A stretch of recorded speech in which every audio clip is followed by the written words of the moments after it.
Steve, Steve, can you just give us your thoughts on the performance tonight and also a special night for Owen Franks and also the performance of Beauden Barrett?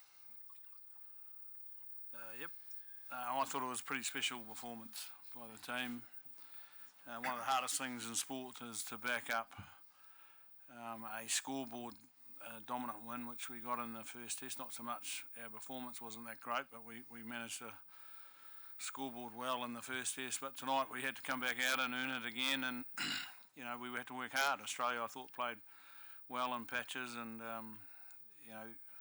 the boys got better and better as the night went on. I think we scored 6 tries off the top of my head.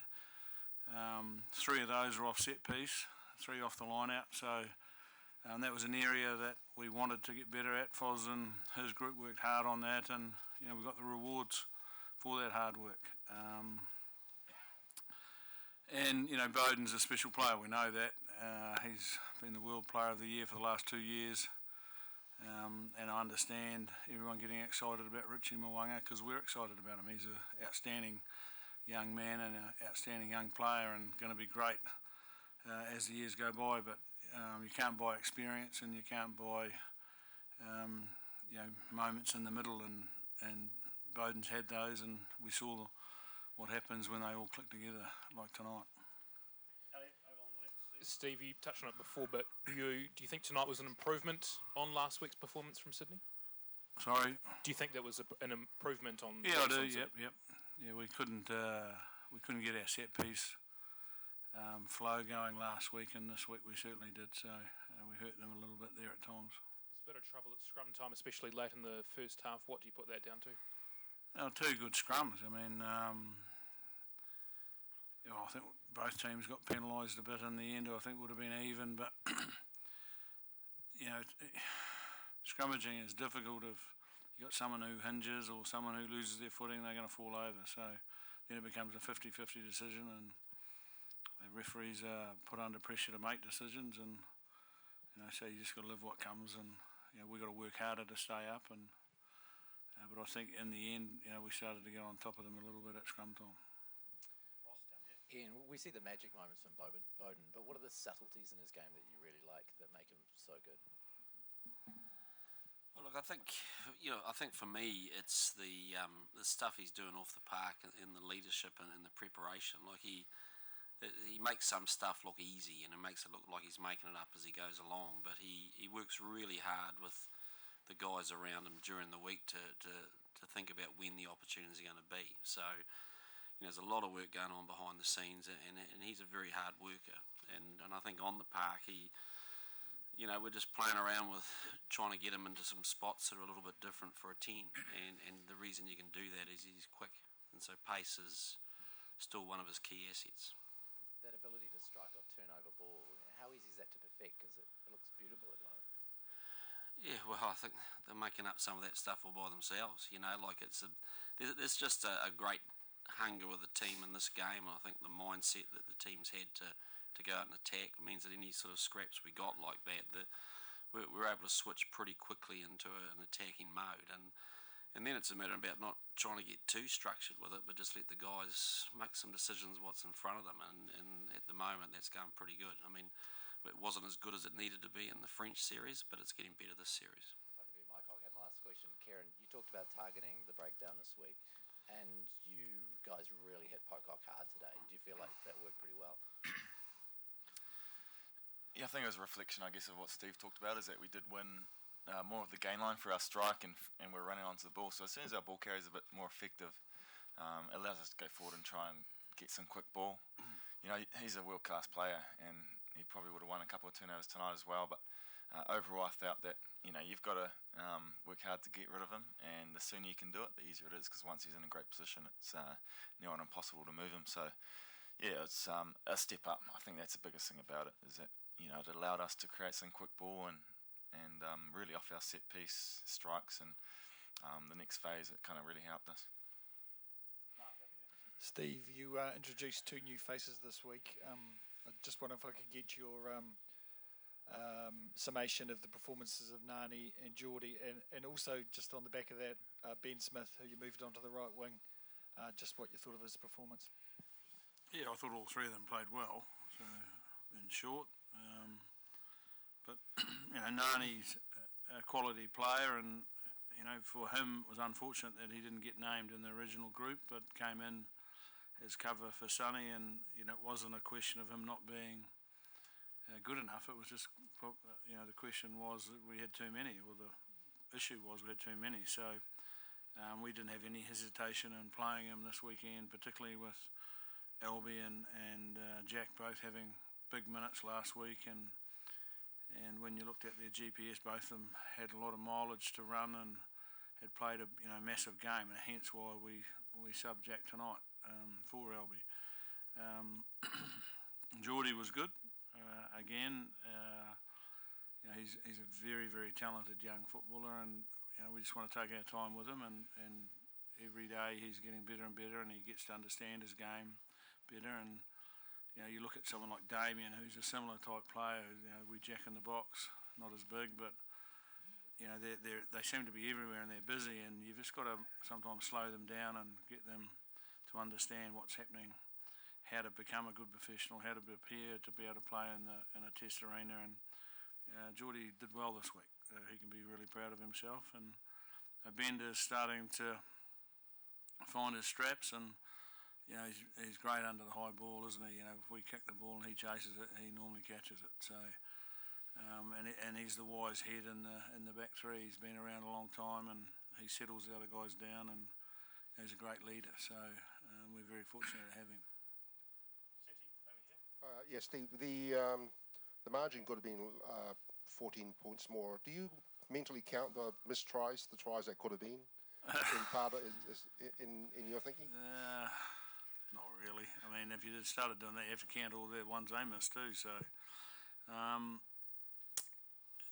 it's just another example of people seeing things that not necessarily need to be seen. And I spoke to Artie and said, "Look, did you actually even touch the ball that they said you knock on?" He said, "I didn't even touch it." And the other one, I thought it was forward, so I think they got that one right, and that's what the system's about. But in a game like tonight, it didn't cost anybody anything other than maybe Bowden getting 5 tries rather than 4. So I think he'll sleep okay. Nice, down the back on the left.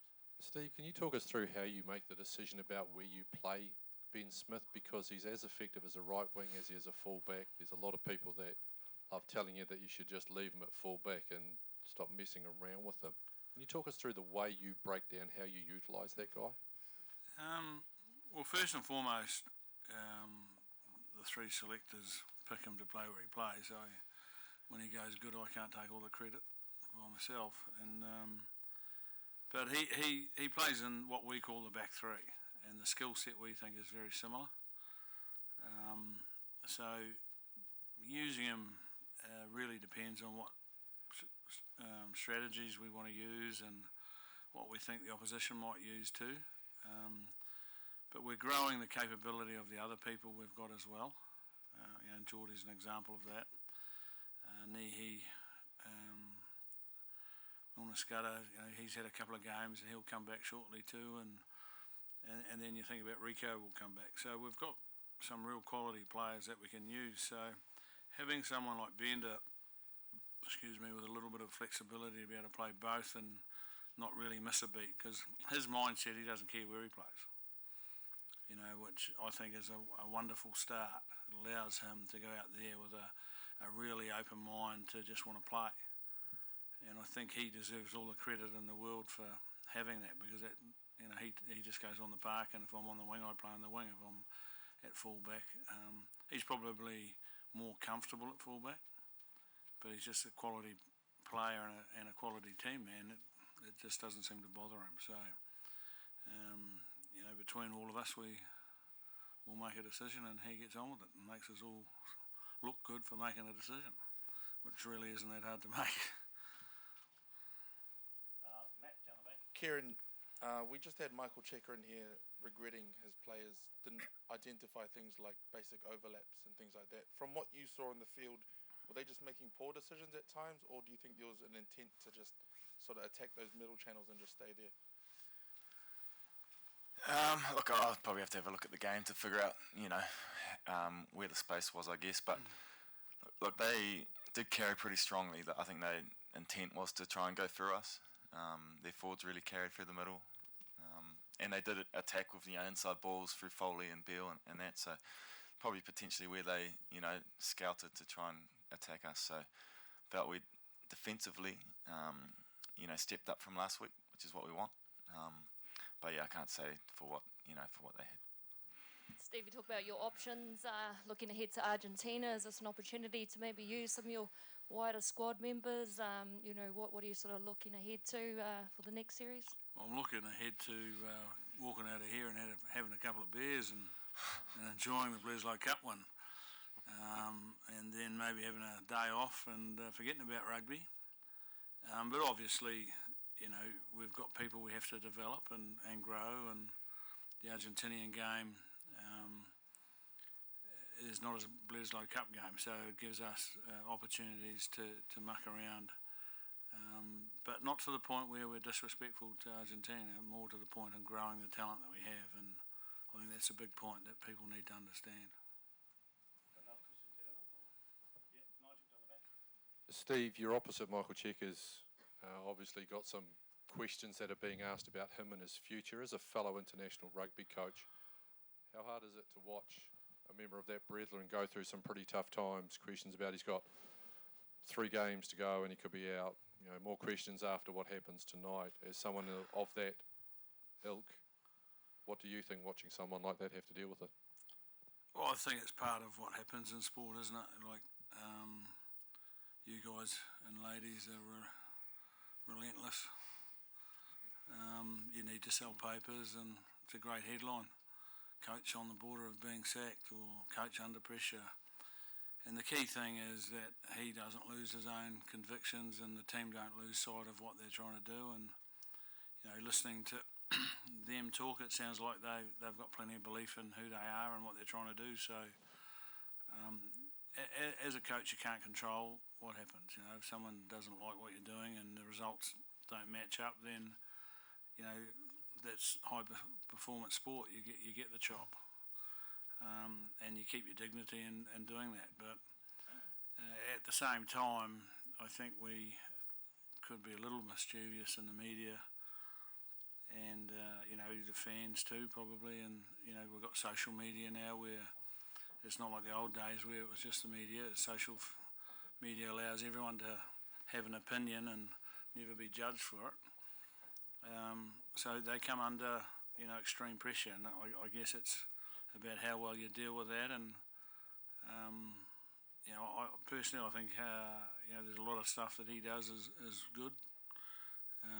But like all of us, he probably there's some other stuff he'd like to do better. But his team, because they lose to us, doesn't become a poor team.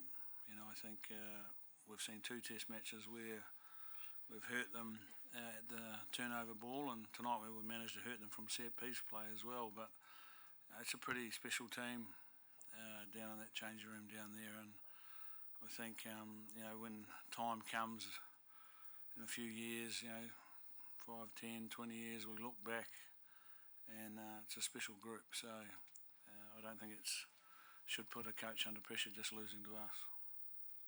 Just got the last question here, unless there's any more. So, Stitchy, wrap it up. Steve, the Honourable Prime Minister in his changing rooms, how did they go? What did she say, and what did you guys say to her?